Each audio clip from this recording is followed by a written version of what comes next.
असा भीम माझा गुणवान होता, या भारत भूमीची खरी शान होता. जगी सर्वश्रेष्ठ तो विद्वान होता, कधी न झुकणारा स्वाभिमान होता. दलितांचा राजा माय माऊली भीम, दुःखाच्या उन्हात सुख सावली भीम. अन्यायातुडवी सदा पावली भीम, गांधीजींना देणारा जीवदान होता. असा भीम माझा गुणवान होता, या भारत भूमीची खरी शान होता.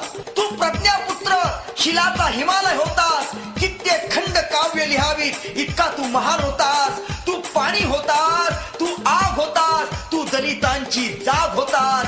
दलितांच्या उद्धारासाठी तू अर्पिले प्राण. डॉक्टर बाबासाहेब आंबेडकर, तुमच्या स्मृतीस आमचे शतकोटी प्रणाम, शतकोटी प्रणाम, शतकोटी प्रणाम.